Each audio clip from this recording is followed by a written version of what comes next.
family-friendly, global vision, and a holistic approach to thinking and living, unlike any other media source on the planet. Welcome to Hope Channel. Every hour of every day, any family member can watch. Hope is educational, inspirational, focusing on lifestyle and health, and offering programs for young and old alike that teach culture, positive values, and spirituality. It takes a global network to be in touch with planet Earth's global community. Hope broadcasts everywhere in the world with 7 global channels, and we're affiliated with more than 50 media production centers on 6 continents. The result? Hope Channel provides a diverse cultural programming mix in many of the world's major languages. Hope is more than great television. It's also part of an international conduit of educational institutions, churches, retail outlets, and hospitals that represent a solid economic base. And Hope Channel viewers are loyal, encouraging friends and neighbors to watch. Why? Hope viewers believe that Hope Channel not only enhances living, but changes lives through its compelling lineup of programs. Documentaries, taking your subscribers around the world and back through time, visiting places where history was made. Fascinating biographies that open up the lives and times of people who made a difference in society. Travel programs that transport the viewer around the world, demonstrating how people work together to make a better planet.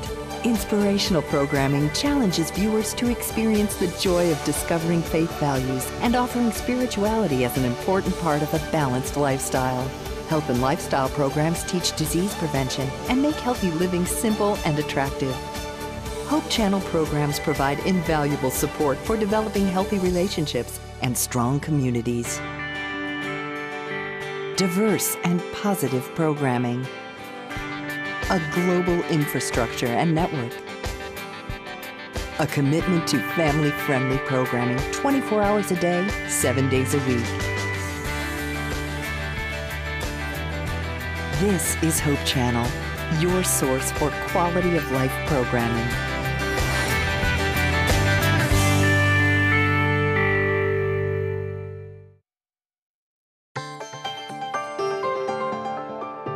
You're watching Hope Channel, around the world.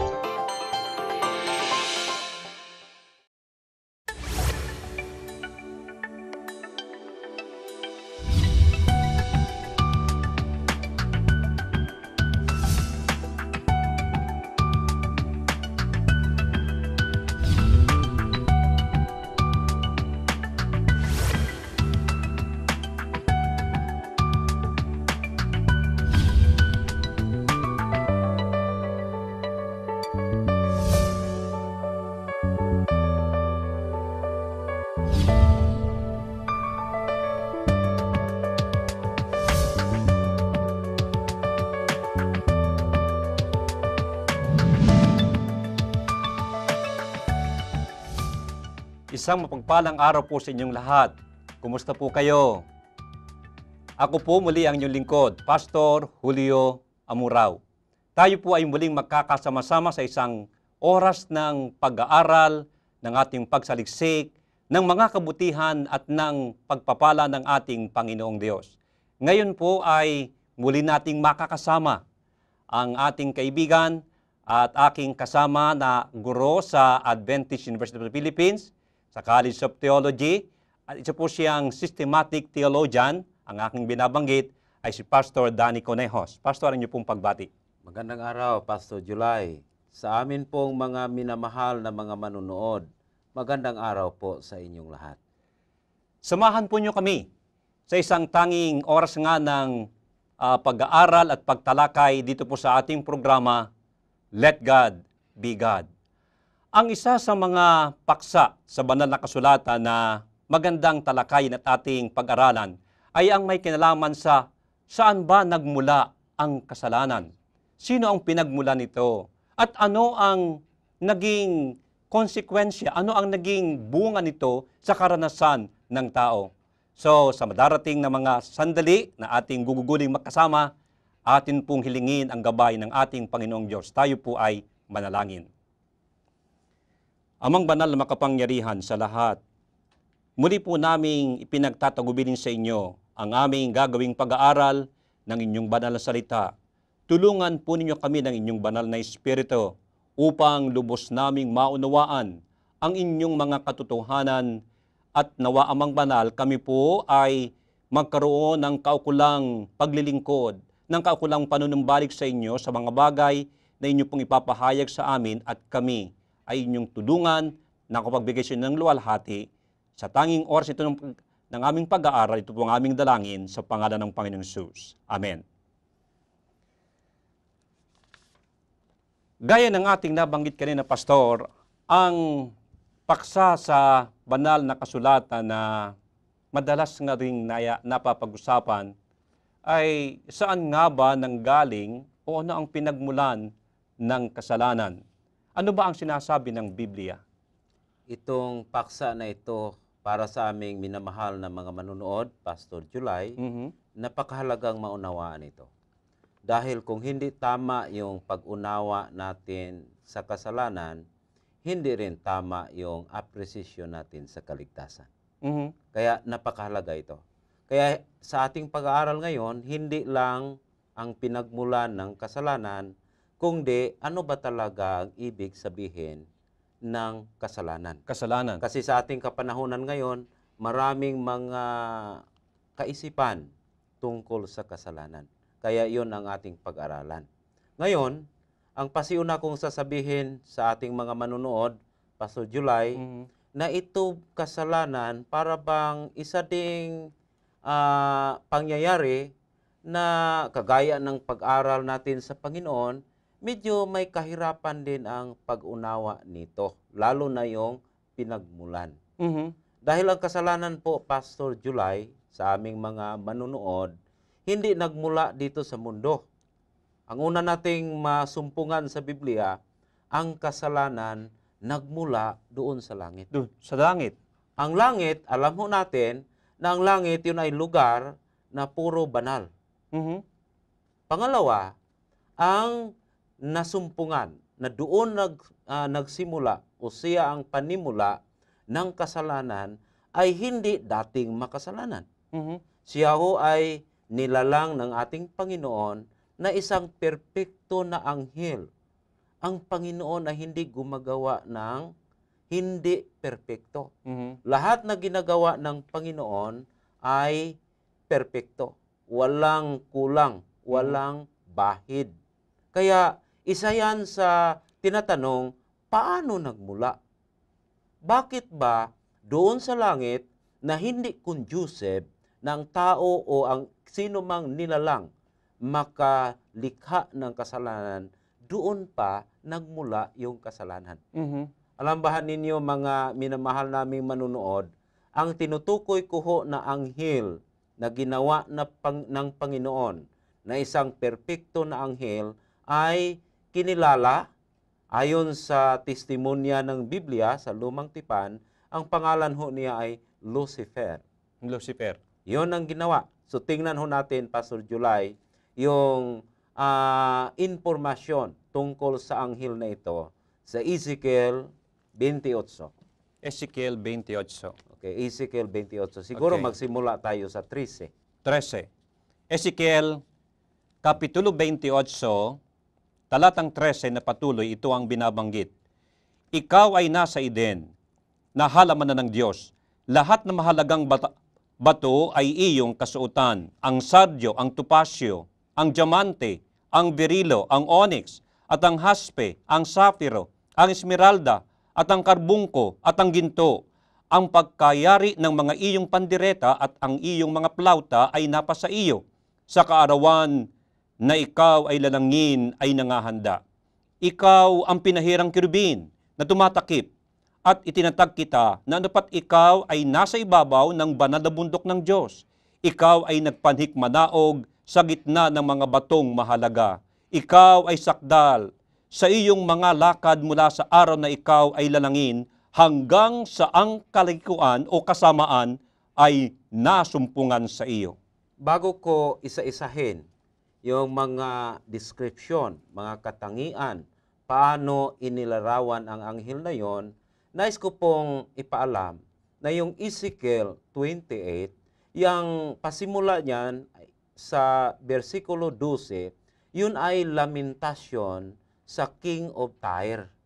Hari ng Tiro. Hari ng Tiro. Okay. Kaya baka sabihin ng ating mga manunood na wala pala yung kaugnayan kay Lucifer. Yun pala ay paukol or tungkol sa hari ng Tiro. Pero ayon sa mga nanaliksik, mga Bible scholars, itong binabanggit sa Ezekiel 28, hindi mo makita doon sa ordinaryong hari ng Tiro. Kaya kahit na ang hari ng Tiro ang binabanggit, ito ay ginagamit natin na hulagway o description sa isang higher being. Tulad ng sinabi doon, you were in Eden. Doon ka sa Eden. Wala ang hari ng Tiro doon sa Eden, di ba? Tulad ng sabi na ikaw ay nasa halamanan ng Diyos. Ikaw ay nasa banal na bundok ng Diyos. Na ang Tiro nga hindi kinikilala na bansa ng Diyos, hindi ba? So, malamang o makita natin sa description na ating makikita sa Ezekiel 28 na itong larawan na ito beyond kung ano yung hari ng Tiro. Kaya nga, sinasabi natin na ito ay may mataas na inilarawan. At ang being na yon, ang personalidad na yon, walang iba kundi yung tinatawag na kerubin. Kerubin. Okay, kerubin. Na siya, doon sa kabila na sinasabi ng isang propeta, si Propeta Isaiah, sinasabi na ang anghel na ito ay tinatawag din na morning star. Morning star. Tala sa umaga. Tala sa umaga. Masumpungan natin yun mamaya. Pero ang mahalaga dito, sinabi dito na mula ng araw na ginawa ang anghel na ito, siya ho ay perpekto. Yung perpekto, hindi na natin yan pagdebatihan kung anong kahulugan yung perpekto. Walang kulang. Walang kapintasan. Walang kapintasan. Adorned with precious stones. Ibig sabihin, linalagyan ng mga mga mamahaling mga bato. Tayo, hindi tayo masyadong gumagamit noon. Pero dito, iyon ang paglarawan. Ang mahalaga, o ang pinakadulo doon, sinabi na, you were perfect since the day.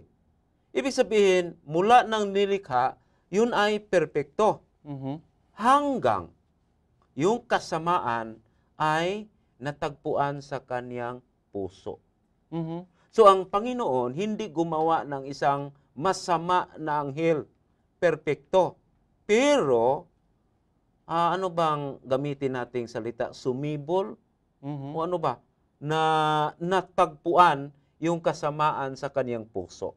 Ang salitang puso, mga minamahal namin pong manunood, kasi ang iba ngayon, ang ating puso, ang function yan, magbumba lang yun ng dugo galing sa dito sa sa upper extremities patungo doon sa kaduluhan ng ating bahagi ng ating katawan. Pero sa Biblia, ang puso interchangeably use yan sa ating utak. So, ibig sabihin, kung puso ang binabanggit, may kaugnayan yan sa ang ibig sabihin yun yung ating utak. So, ibig sabihin, hanggang doon sa kaisipan, sa will ng anghel na yon, natagpuan yung kasamaan. Before that, he was perfect. Until na natagpuan yung kasamaan doon sa kanyang kaisipan. Na ang tanong, paano ba yung nagmula? Ano bang ginawa niya na na-classify o matawag natin, yun ang pinagmula ng kasalanan. Ng kasamaan o kasalanan. Oo. So dito sa Ezekiel, hindi yan binanggit. Hindi binanggit. Kaya ano po yung kasamaang kalikuang yun? Hindi inelaborate. Hindi Ang sinabi lang, kasamaan. Na ngayon, isang prinsipyo sa pag-aral sa Biblia sa aming mga minamahal na manunood, yung prinsipyo na tinatawag na comparing scriptures with scriptures. Kaya kailangan tayong pupunta sa isang dako ng banal na kasulatan. So puntahan po natin para ating malaman kung anong kasamaan na yon sa Isaiah. Kapitulo 14. Kapitulo 14 ng Isaias. Versikulo 12. Versikulo 12. Okay? Ganito po ang ating mababasa sa aklat ng Isaias. Kapitulo 14, versikulo 12. Mhm. Ano't nahulog ka mula sa langit, o tala sa umaga, anak ng umaga? Paanong ikaw ay lumagpak sa lupa, ikaw na siya nagpahina sa mga bansa? At sinabi mo sa iyong sarili, ako'y sasampa sa langit, aking itataas ang aking luklukan sa itaas ng mga bituin ng Diyos, at ako'y uupo sa bundok ng kapisanan, sa mga kaduluduluhang bahagi ng hilagaan. Ako'y sasampa sa itaas ng mga kaitaasan ng mga alapaap. Ako ay magiging gaya ng kataas-taasan. Bilangin nga natin, Pastor July, ilang bisis binanggit ni Lucifer ang salitang ako. Ito yata ay parang 5. Ako'y sasampa sa langit. Ang pagkabagit dito, aking, galing din sa ako, aking itataas ang aking luklukan sa itaas ng mga bituin ng Diyos. Ako'y uupo sa bundok ng kapisanan, sa mga kadululuhang bahagi ng hilagaan. Ako'y sasampa sa itaas ng mga kaitaasan. Ako'y magiging gaya ng kataas-taasan. Para hanggang 5 beses. 5. So mga minamahal po naming mga manunood, Mhm. dito po ang detalye, ano itong kasamaan na natagpuan sa kaisipan o sa puso ng anghel na ito na ginawa sa Diyos na perpekto ng panimula. Mhm. He was perfect. May additional tayo na title dito na He was the morning star. Morning star. Yung ano yung tala sa umaga. Alam mo ba, Pastor July, at saka sa aming mga manunood, yung tala sa umaga, titulo din yun ng ating Panginoong Hesus. Aha. At dito, ipinahayag din na yung si Lucifer, mayroon din siyang luklukan. Mhm. Ibig sabihin, ginawa siya ng ating Panginoon na hindi lang ordinaryo na anghel. Siya ho ang pinuno ng mga anghel. May mataas na Tinatawag posisyon. siya na archangel. Archangel. So, after God, next in command na utos sa mga anghel, sa grupo ng mga anghel, hindi natin alam kung ano ang exact na numero sa mga anghel na yon, si Lucifer na yon. Mhm. Si Lucifer na yon. Kaya talagang siya po ay ginawa ng Panginoon, may luklukan, may kapangyarihan. Mhm. Pero ang nangyari lang dito, Pastor July, sa aming mga manunood, si Lucifer hindi kontento sa kaniyang luklukan, sa kaniyang kapangyarihan. Mhm. Ang sinabi sa talata, inambisyon ho niya Mhm. na yung kaniyang luklukan ay dalhin na mas mataas pa sa luklukan ng Diyos. Mhm. Mas mataas pa doon sa kabihasnan o doon sa sa foundation ng luklukan ng Panginoon. Ibig sabihin, ninais ho niya na maging kagaya ng Diyos. Hindi lang kagaya, sobra pa Sobra pa. sa Diyos. Pero kagaya, hindi sa kanyang karakter. O hindi, Siya nais niyang maging kagaya ng Diyos, pero sa kanyang kapangyarihan, sa kanyang posisyon. o sa kaniyang posisyon, na kung ibig sabihin, kung gusto niya na ang kaniyang posisyon, dalhin niya na mas mataas pa sa Diyos, gusto niya na ang Diyos ay mapailalim sa kaniyang kapangyarihan. In other words, he wanted to usurp Mhm. or to grab the throne of God. Mhm. So, dito natin makita kung ano yung kasamaan na yon. Mayroon para doon na envy. Mhm. Mayroon pala doon na pagnanasa. Mhm. Kung tingnan ho natin, yung pagnanasa ay violation yan sa kagustuhan ng Panginoon na hindi natin dapat pagnanasahan yung mga bagay na hindi sa atin. Yung tinatawag ng pag-iimbot. Pag-iimbot, hindi yan. Kasi kailangan maging kontento tayo kung ano yung pinagkaloob sa atin. Mhm. Alam niyo, Pastor, yung madalas nga ang nababanggit tinatawag the mystery of sin.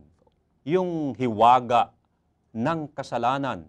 Yun ang hiwaga doon kasi ginawa na may luklukan. May luklukan. Doon ipinatira sa Eden. O yung Eden doon sa halamanan ng Panginoon. Mhm. At saka may pribilehiyo. May mataas ng katungkulan.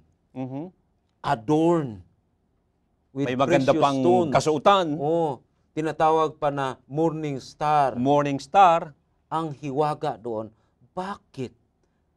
hindi pa nakontento. Hindi pa nakontento, ninais pa yung yung kapangyarihan na sa Panginoon lang. Baka naman may naka-impluensya sa kanya. Wala na tayong maituro eh.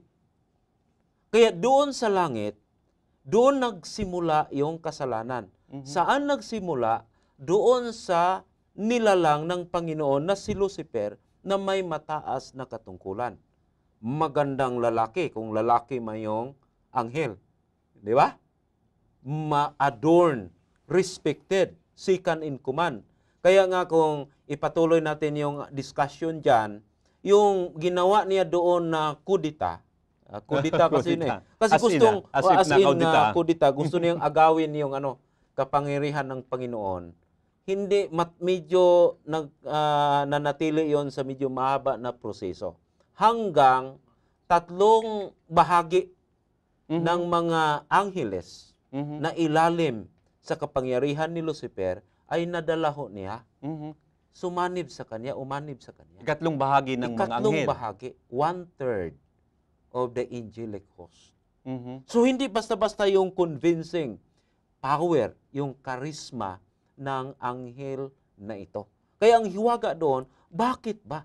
Kung dito sana nagsimula sa mundo natin na makasalanan ng mundo, hindi tayo magtaka. Mhm. Kasi ngayon may sinasabi sila na yung behavior ng isang nilalang, mayroong maka-influence yan.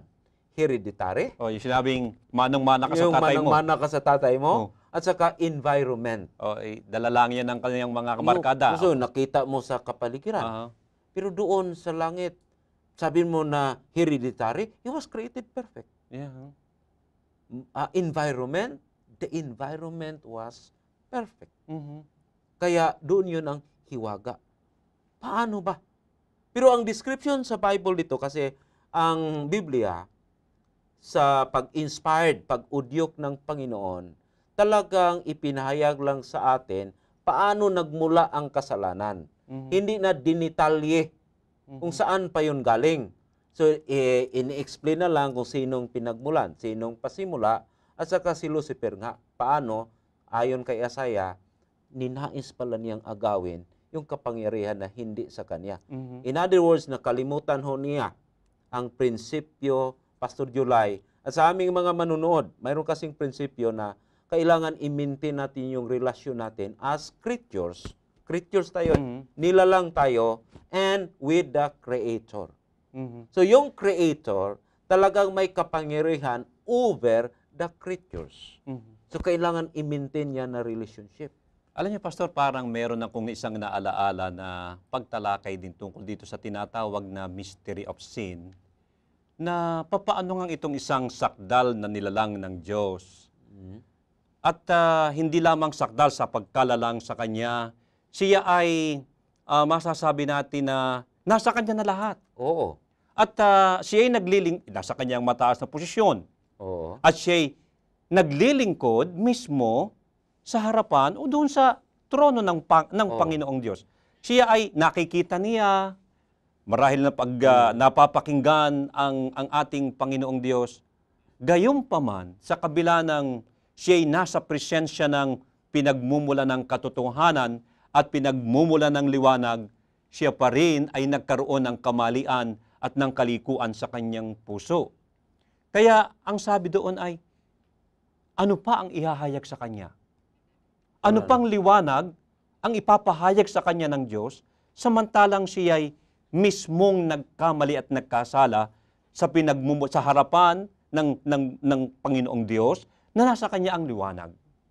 Kaya nga, doon yun tinatawag nating hiwaga. Hiwaga. Pero kung tingnan natin yung puwersa sa statement sa Isaiah, yung kasalanan para isang self-centeredness. Self-centeredness, pagiging makasarili. Nakita niya yung makasarili niya, nakita niya yung sarili. Wala siyang ibang tiningnan.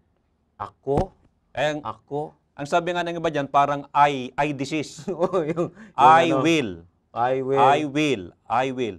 So yung palang yung diwa ng pagiging makasarili at ang lagi na lamang iniisip ay ang sarili, yung pala'y nagmula doon sa pagiging makasarili ni Satanas. Kaya natawa ako, mayroong isang kaibigan ko na gumawa ng exposition sa Isaiah 14. Aha. At pinatingnan sa akin, pinakritik. Sabi niya, hindi ka ba nagtaka? Yung pangalan na Lucifer, ang nasa gitna ay. Ay. Bilangin mo yung ilang titik yung Lucifer. O siya nga naman, Sa Lucifer. gitna, Lucifer. Yung salita na sin, ang gitna ay. Ay pa rin. Ay. Oo. Yung salita na pride, ang gitna ay. Ay pa rin. Sabi niya, siguro, peligroso yung pangalan mo na ang nasa gitna ay litrang I. Sabi ko, hindi yon ang tinutukoy sa talata. Mhm. Wala yung immaterial yon. O, immaterial. Hindi yon relevant. Irrelevant. So, immaterial yon na ebidensya. Ang tinutukoy lang sa talata na sin is a self-centered thing Mhm. na makasarili na damdamin. So, dito po'y ating nakita na bagaman hindi natin kaya ngang ipaliwanag kung paanong itong si Lucifer na ito nasa presensya na ng Diyos, nilikha na sakdal, nasa kanya lahat halos ang mga sabihin natin pagpapala, ang posisyon, ang magandang kasuotan, ang magandang kalagayan. Siya pa rin ay nagkamali, siya pa rin ay gumawa ng kalikuan, nasumpungan sa kanyang puso at siya ay nagkasala. Paano napadamay dito ang tao? Okay, puntahan natin yung panimula ng kasalanan dito sa lupa. Mhm. Tapos na doon sa langit. So dito sa lupa, ang insidente masumpungan ho natin sa Genesis Kapitulo 3. Genesis. Alam ho ninyo mga minamahal naming manunood, kung gusto ho ninyo na pag-aralan yung buhay na walang kasalanan, ang basahin lang ho ninyo yung Genesis 1 at saka 2. Kasi ang mundo doon wala pang kasalanan. Pero Genesis Kapitulo 3, nandyan na ang panimula ng kasalanan. Mhm. Kaya ang mundo na walang kasalanan na inalarawan sa Biblia, Genesis 1 at saka 2 lang. Mhm. So Genesis 3, ating basahin dyan, Pastor July. Genesis Kapitulo 3. Ang tukso at ang pagsuway ni Adam at ni Eva. Ang ahas nga ay lalong tuso kaysa alinman sa mga hayop sa parang na nilikha ng Panginoong Diyos, at sinabi niya sa babae, tunay bang sinabi ng Diyos, huwag kayong kakain ng alinmang punong kahoy sa halamanan? At sinabi ng babae, sa bunga ng mga punong kahoy sa halamanan ay makakakain kami. Datapwat sa bunga ng punong kahoy na sa gitna ng halamanan, sinabi ng Diyos, huwag kayong kakain niyon, ni huwag ninyong hipuin, baka kayo ay mamatay. At sinabi ng ahas sa babae, tunay na hindi kayo mamamatay, sapagkat talastas ng Diyos na sa araw na kayo kumain na iyon, ay madidilat nga ang inyong mga mata at kayo ay magiging parang Diyos na nakakakilala ng mabuti at ng masama. At nang makita ng babae na ang bunga ng punong kahoy ay mabuting kanin at nakalulugod sa mga mata at kahoy na mananasa upang magpapanta sa tao, ay pumita siya ng bunga na iyon at kinain, at binigyan din niya ang kanyang asawang kasama niya at ito'y kumain. So yun ang account kung paano nagsimula. Pero gusto kong diinan at saka talakayin natin yung ahas. Ano bang kaugnayan ni Lucifer sa kanang ahas? Mhm. Kung tingnan ho natin yung Revelation chapter 12, verse 7 hanggang 9, yung ahas o yung serpente, isa yan sa pangalan ng lumang dragon na si Lucifer o si Satanas. Mhm. So yung ahas doon, na doon sa Eden, isa yun sa mga creatures ng Panginoon, pero ang ahas na yun, ginamit ni Lucifer na medium upang kausapin yung babae. At doon tinukso si Eva. What's that? Is it a sort of miracle? Na ang ahas, Yung ahas, ay yung si Satanas nakasanib doon sa ahas? hindi yon miracle. Yun ay ginamit niya na medium. Ibig Medium. sabihin, kinasihan niya, pinusis niya yung ahas. Yung ahas. Kaya ang ahas nakasalita. Mhm. Kasi alam natin sa ating pag-aaral sa zoology, sa mga hayop, na ang ahas ay hindi nakapagsalita. Mhm. Kaya dito, ang ahas nakapagsalita, isa ito sa mga insidente sa Biblia na ang isang hayop ay nagsasalita. Ang isang biologist hindi maniwala nito kasi ang hayop iba ang tinig ng ahas hindi salita eh. Ang isa pa ding insidente sa Biblia na ang hayop ay nakapagsalita, yung kaso ni Naaman, yung donkey. Nagsasalita din. Balaam. Oh, Bilam. Si Balaam. Yung kay Bilam. Okay. Kay Bilam. Na nagsasalita yung donkey. Dito ang ahas kasi ginamit na medium ni Lucifer na nagiging adversary na, nagiging satanas na. Kasi yung satanas, ang ibig sabihin yan, cast out at saka adversary. So, nagiging diablo na. Yun isa pang pangalan. So, ginamit niya, tinukso niya, at saka doon sa frame of reference sa pagtukso, yung temptations, sabi ng tuso talaga. Kaya sabi ito nga, the serpent, yung ahas ay Tuso. tuso. Bakit? Paano niya? Yung paraan ng tukso, Pastor July, ay 99% totoo. Isa lang ang mali. Isa lang ang mali doon. Ang sabi ng ahas, sabi niya, hindi ba sinabihan kayo ng Diyos na hindi kayo makakain sa lahat na bunga dito sa halamanan? Nilahat niya. Nilahat niya. Hindi kayo makakain. Okay? Sabi ng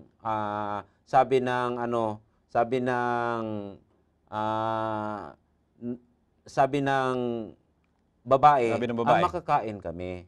Isa lang ang hindi pwedeng kainin. Ang hindi namin pwedeng kainin, yun lang nasa gitna, yung kahoy sa pagkilala kung ano yung tama o mali or mabuti o masama.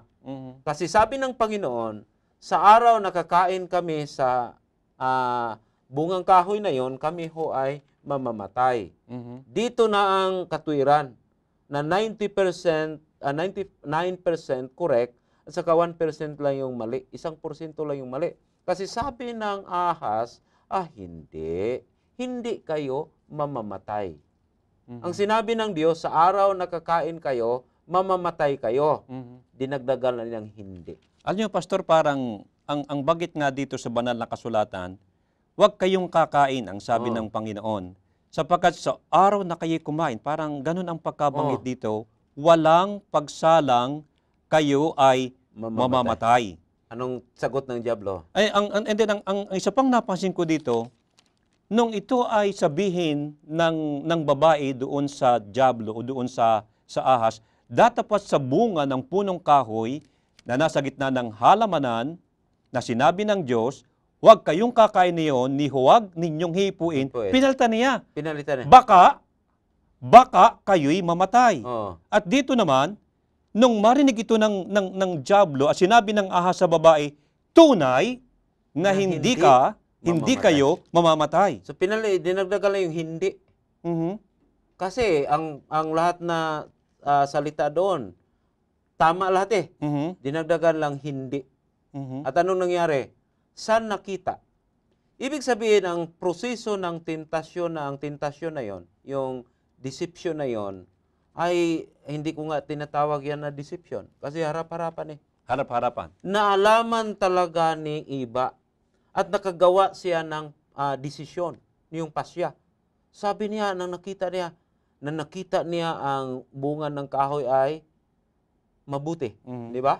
Tapos, yun ay sa akala niya, makabigay sa kanya ng kaalaman. Kasi yun ang sinabi ng diablo na sa araw nakakain kayo, madilat yung mga mata nyo. Nais ko lamang balikan dito nga, Pastor, yung salita ng Panginoon. Sabi niya kasi dito, at dito na nakita ko yung talataang sabi, 2:17, datapat sa kahoy ng pagkakilala ng mabuti at masama, huwag kang kakain, sapagkat sa araw na ikaw ay kumain niyon, walang pagsalang mamamatay ka. Ito ang katotohanan. Tiyak. Walang pagsalang mamatay ka. Pero ang pagkasabi ng babae, huwag kayong kakain niyon ni huwag ninyong hipuin. Baka kayo'y mamatay. Parang iniisip ko dito, Pastor, parang na-psychologize na ng diablo si Eva. Nakumbinsi. Baka, pag sinabing baka, ano ba yun? May pagtitiwala o may Yung- pag-aalinlangan? Yung elemento na tinatawag niyang nagda-doubt. Doubt. Nagda-doubt Nandun yung na siya. element of doubt, yung tinatawag na pag-aalinlangan. Nung makita ng Diablo, yung diwa, yung element of doubt na binabanggit mo, baka kayo mamatay, yung katotohanan ng Diyos ay Nakalimutan. tinapatan naman ni Satanas ng kanyang kasinungalingan. Tunay Mm. na hindi kayo mamamatay. Kaya yung kwento dyan, Pastor July, maiksi lang. yeah. Pero kung tingnan mo yun ng binasa mo, ibig sabihin pala, mahaba yun na conversation. Hanggang nag-doubt yung babae. Pag-aalinlangan. Oh, nag-aalinlangan na yung mga ahinte, maganda silang titingin sa customer kung may buying signal na. Mhm. Ang buying signal na, Mhm. diretso na kagad. So nakita kagad ng Diablo na ito may buying signal na. Ano kaya yung kaugnayan nito doon sa, in the Bible, I remember, parang sinasabi nga na, anything that is not of faith, o anumang hindi ayon sa pananampalataya, yun ay kasalanan. Kaya may kaugnayan yan doon. Foundation ito sa definition natin sa kasalanan Mhm. mamaya. Mamaya. Kasi, alam mo dito, nung pumitas si Iba sa bunga ng kahoy, Mhm. hindi yon ang una niyang kasalanan. Mhm. Yun ay bunga na dahil mayroon na siyang distrust sa Panginoon. So may dahilan na pumitas siya. Kasi yung pagpitas, action na yan. So ang kasalanan nagsimula sa conviction. Naalala ko, Pastor, yung mga karaniwang usapan tungkol sa pangyayaring ito, sabi nung iba, mabuti nga na nagkasala si Eva at si Adan. Kasi kung hindi sila pumitas ng mansanas, ay dapat wala tayo dito. Ay, hindi yan totoo. Dahil nang ginawa ng Panginoon ang tao, binigyan na ng biyaya, yung pronouncement of blessings. Mhm. Be fruitful and multiply. Mhm. Ibig sabihin, kahit na hindi nagkasala si Adan at saka si Eva, yung gift that is sexual relationship Yung pagtatalik na namamagitan sa mag-asawa. sa lalaki at sa babae, ando na yan. Perfecto. They have to enjoy that one. Mhm. At saka may epekto din sa procreation, yung pagdadalang tao. Mhm. Kasi ang tao ay ginawa ng Panginoon na may kapasidad na mag-produce ng kagaya niyang tao din through sexual reproduction. So sa madaling sabi, hindi yun ang Hindi yun bagay na kanilang ipinagkasala, Hindi, wala yon. kundi yun talaga ay yung kanilang pagpitas Pagsuway. at hindi yun mansanas. Hindi rin mansanas. Anong ang pangalan, Pastor, nung Walang pangalan ng kahoy. Ewan ko ba kung bakit pinangalan ng mansanas. ng Kung iba? ako nag-aral sa Biblia, pwede ko na pangalanan na saging. Pero siguro, doon sa Western, ang popular na prutas doon mansanas. Kaya tayo dito sa Pilipinas, inaasam-asam natin yung mansanas, di ba? Kasi maganda ang hugis, pero walang binabanggit nga mansanas. Walang binabanggit na mansanas doon. Okay. Ngayon, tungkol dito sa so pumasok ang kasalanan. Pumasok na yun Pumasok sa ang isipan kasalanan. ni Iba kasi kumbinsido na siya. Nang ang kaisipan niya, hiwalay na sa Panginoon. Kasi hindi na niya pinakinggan yung salita ng Panginoon. So ang loyalty ni Iba nalipat mula sa Panginoon na nagsabi sa kanila na huwag kayong hihipo, huwag kayong pipitas, nalipat doon sa kay Satanas or Lucifer nang nagsasabi na huwag kayong matakot, pumitas kayo kasi ma-open yung inyong mga mata, magkaroon kayo ng karunungan. Na-transfer na yon. Kaya yung action niya na pagpitas, resulta na yon sa conviction inside the mind. Ang sabi nga dito sa talata, sa oras na kayo'y kumain, ay kayo magiging kagaya ng Diyos. Kagaya ng Magiging kagaya ng Diyos. Napakalaking tukso noon. Hamak mo na parang pribilehiyo yon. Parehas din ang prinsipyo, yun din ang kasalanan na nagawa niya doon sa langit. Sa langit. Yun din ang in-advertise niya gawin ninyo. Nataalala ko sabi,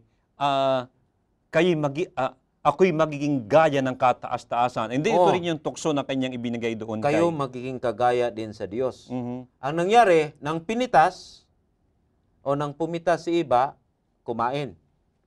Binigyan din si Adan. Mhm. Sabi ng iba, bakit tinanggap ka agad ni Adan? Wala malang argumento. Hindi ba? Wala malang argumento. Pero hindi yan ang sentro ng passage. Ang sentro ng passage na doon sa distrust ni Eva, doon din nagsimula ang pagpasok ng kasalanan sa mundo na ito. Nang mundo na ito ay ginawa ng Panginoon na perfect yan. Genesis Kapitulo 1, versikulo 31. Naalala ko, Pastor, mayroong binabanggit sa banal na kasulatan na ang kasalanan ay pagsalangsang sa kautusan. Ito ang ilan lang sa mga definition ng sin.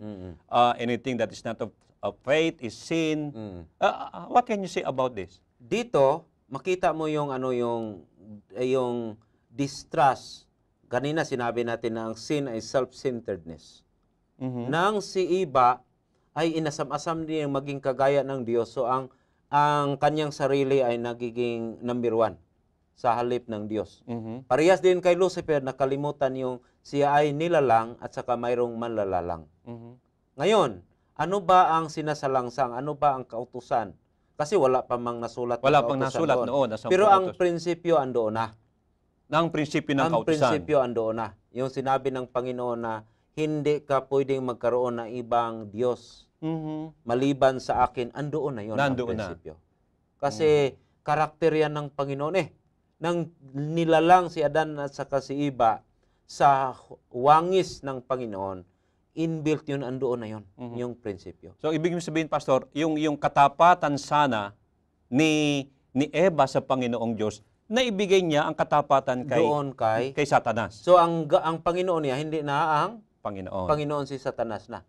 So, anong commandment yun? Huwag kang magkakaroon ng Diyos sa harap ko. Ibang Diyos. Kasi si Satanas na ang pinapaniwalaan.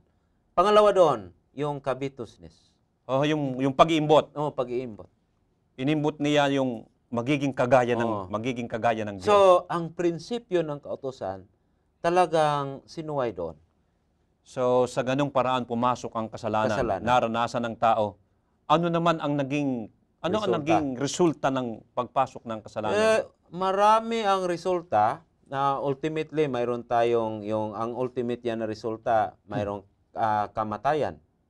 Ultimate yon. Yung kamatayan na yon, yung kamatayan na makita natin ngayon, yung tinatawag na kamatayan yan, direct yan na result sa kasalanan.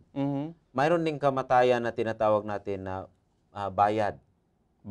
Penalty of sin. Iba yan sa kamatayan na makikita natin ngayon. Kasi yung kamatayan na penalty, yun yung ikalawang kamatayan doon sa dagat-dagatang apoy. At hindi na talaga mabubuhay yung mamamatay doon. Ngayon, dito tayo sa immediate result. Immediate result. Anong nangyari? Nang kumain sila, ay na-discoveryan ni Adan, sabi niya, wala pala tayong damit. So, pumasok yung damdamin, yung feeling of shame. Yung Nagkahiyaan sila. Di ba? Nandyan yun sa ano? Sabi dito, at nadilat kapwa ang kanilang mga mata at kanilang nakilalang sila'y mga hubad at sila'y tumahi ng mga dahon ng puno ng igos at kanilang ginawang panapi. Pero kung basahin mo doon sa chapter 2, nang linalang si Adan sa kasi iba, hubad talaga sila, wala silang damit. Pero bago yan, hindi sila nagkailangan. Walang feeling of shame. Kasi wala pa yung kasalanan Kaya yung nadilat, doon na-discover kaagad yung resulta sa kasinungalingan ng dyablo. Kasi yung nadilat, hindi nagiging kagaya ng Diyos. Nagkahiyaan. Nagkahiyaan, ang susunod doon, Pastor July, yung pagsisihan. Kasi pumunta ang Panginoon. Tinawag sila ng Panginoon. Sabi ng Panginoon, Adan at saka Eva, saan kayo? Sabi ni Adan, narinig namin ang boses mo, pero nagtatago kami. Sabi yung tanong na yon, alam ng Panginoon kung saan si Adan at saka si Eva. Ang tanong na yun, rescue sana yun. Kasi kung lumantad sana si Adan at saka si Eva, may remedyo sana yun. Pero, nang tinanong ng Panginoon saan, nagtatago kami. Sabi ng Panginoon, pangalawang tanong, bakit ba kayo nagtatago? Sabi nila, Dahil hindi kagad sila sumagot. Sabi nila, kami po ay hubad. Hubad. Sabi ng Panginoon, tumanong ang Panginoon. Kasi gusto sana niya na lumantad kagad. Sabi nila, bakit kayo hubad? Kayo ba kumain? Alam niya ng Panginoon na kumain kasi napag-aralan natin na ang Panginoon ay omniscient. Alam niya. Alam niya. Kaya nakita niya. Kaya ang tanong na yon, remedial yun na tanong. Rescue sana yun na tanong. Pero hindi lumantad. Anong ginawa ni Adan nang tinanong, kumain ka ba? Sabi niya ang babae. Tinuro na. Tinuro ng babae, turuan na. Sabi ng Panginoon, Eve, ano ba ito nangyari? Sabi niya, ang ahas. Ang ahas. Kaya may naituro pa rin. May naituro pa. Wala namang naituro yung ahas. Hininto na doon sa Panginoon. Kasi kung tinanong pa ang ahas na sasagot yun, bakit mo ako ginawa? Ahas ako eh. Kaya, but it's not in the Bible. It's not in the Bible. Hininto na ng Panginoon. Pre-renounce na yung consequences. Okay. Ibig sabihin, immediate consequence of sin, yung nagkahiyaan, at saka yung broken relationship. Broken relationship. Between God. Kasi nagtago na sila eh. Nung una, face to face, na kaagad tatakbo sila kung andoon ang Panginoon. Ngayon, nagtago na. At saka yung strained relationship between husband and wife. Blaming each other. Nagsisihan na. Nagsisihan na sila. So yung palang pagsisihan ng mag-asawa, nagmula pa sa halaman ng Eden. Nagmula pa doon. Pero ang direkta doon na ano talaga, yung blame talaga doon, Pastor July, saka sa aming manonood, hindi doon papunta kay iba o papunta sa ahas. Ang blame doon papunta sa Panginoon. Kasi sinong nagbigay ng babae kay Adan? Ang Panginoon. Kaya sabi ni Adan, hindi ako responsable nito. Gumawa ka ng babae. Kaya ang nangyari dito, pagkatapos nito, Pastor July, nang yung naging makasalanan na sila, napatuloy yung relasyon nila, sa aming mababasa, pinaalis sila doon sa Eden. Okay? Pumunta sila sa isang lugar, nagpatuloy yung relasyon nila, nanganak sila, at yung ipinanganak nila, kasi yung una na kalagayan ni Adan at saka si Eva, ang nature po nila ay perpekto. Wala silang hilig papunta sa kasalanan. Tulad din ni Lucifer na walang hilig papunta sa kasalanan. Pero nung nagkamit na sila ng kasalanan, ang nature ni Adan at saka si Eva na bago, naging nakahilig na doon sa masama. Kaya yung mga anak nila ay ipinanganak na hilig doon sa kasalanan. Hindi po kaya yan yung hindi po yung sinasabing kasalanang mana? Yun ang namana. Hindi yung kasalanan ni Eva. Yung nature natin na hiwalay na sa Panginoon, mayroon ng strained relationship sa Panginoon, at saka ang propensity towards sin. Kaya ang bawat isa, ipinanganak na makasalanan. Nakahilig lang. Nakahilig. Pero hindi pa, ibig sabihin, wala pa namang nagawang kasalanan. Pero makasalanan na ang description yan. Ang likas niya. Likas. Nakahilig sa makasalanan. masama. Kaya sabi ni David, yung sa 51, Yes. versikulo 4 ba yun, o 5 na sinabi na, I was conceived in iniquity. Ipinaglihi sa kasamaan o Pinaglihi kasalanan. sa kasamaan. Hindi naman yun masama yung relasyon sa mag-asawa na pagtatalik. Blessing yan sa Panginoon. Pero yung mga tao na nagtatalik, yung mga tao na ipinanganak, sila ay ipinanganak na nahiwalay na sa Diyos. Kaya isa sa definisyon sa kasalanan, Pastor July, yung pagkahiwalay natin sa Diyos. Separation from God. Separation. At saka rebellion. Kasi sabi ng Panginoon, ito. Sabi ng Diablo, ito. At ang sabi ng babae, ito din ang sundin ko. So rebellion. At ang rebellion na yon, na yung strange relationship na yon, na tayo ay nahiwalay sa Diyos, yun ay nagtulak sa atin para gumawa tayo ng aksyon na mga aksyon na makasalanan, yung mga kasalanan na ginagawa natin. So, yun ang immediate. At ano naman ang naging patuloy pang epekto ng kasalanan? Sa Roma 5, sinabi doon na ang resulta ng kasalanan kasi sa pamagitan ng isang tao, si Adan, pumasok ang kasalanan. Sa pamagitan din isang tao, pumasok yung kamatayan sa lahat. Sa buong sangkatauhan. So ito ang dahilan nararanasan ng tao ang kamatayan. Ang kamatayan. At hindi lang ang kamatayan na ito, kundi pati pa yung kamatayan na tinatawag natin na bayad ng kasalanan. Wow. So, Ngayon po ay ating nalaman, minamahal ng mga kaibigan, na ang kasalanan ay nagmula mismo doon sa langit. Kaya nga sinasabing mystery of sin. Pero binabanggit sa ating pag-aaral na ito ay nagmula doon sa puso ng isang nilalang ng Panginoong Diyos na unay perpekto, subalit ang kasamaan ay nasumpungan sa kanyang puso, sa puso ni Lucifer. At ang nangyari po dito ay ito'y dahilan sa kanyang yung tinatawag na maling paggamit ng kanyang kapasiyan, ng kanyang kalayaan ng pagpili. At ang malungkot nito, ito rin ay naging karnasan ng ating unang mga magulang ni Eva at ni Adan, na nung sila ay tuksohin ni Satanas, sila ay nagkamali ng kanilang pagpili. Sa halip na ang ating Panginoong Diyos ang kanilang sundin, ang kanilang gawing pinakapangunahin sa kanilang puso at kanilang buhay, ay kanilang pinili ang dyablo, ang Satanas. At dahil dito, ang lahat ng mga resulta, kalungkutan, problema, and eventually ang kamatayan, ito ang siyang naging resulta ng kasalanan. Kahabag-habag ang tao sa kanyang kalagayan sa kasalanan. Kaya bukas huwag kayong, atin pong muli itong tatalakayin sa ating sunod na episode kung ano ang ating gagawing pinakasolusyon, ang solusyon ng Panginoon sa problemang ito ng kasalanan. Atin pong idalangin ang ating ginong pag-aaral. Hilingan natin si Pastor Conejos para sa isang closing prayer. Tayo ho ay manalangin. Maraming salamat ho, Panginoon, sa mga bagay na aming natutunan. Ami pong hinihiling na ang banal na Espiritu ay patuloy ho kaming gabayan upang aming maunawaan ang aming pangangailangan. Higit sa lahat, amin pong masisihan at amin pong matanggap ang solusyon sa aming mga kasalanan. Sa pangalan ni Jesus. Amen.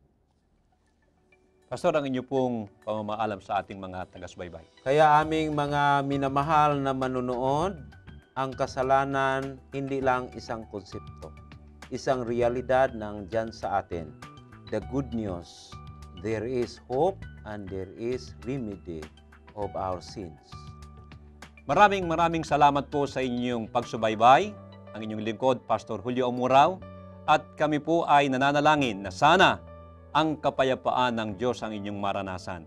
Maraming pong salamat hanggang sa muli sa inyong pagsubaybay sa ating programa, Let God Be God.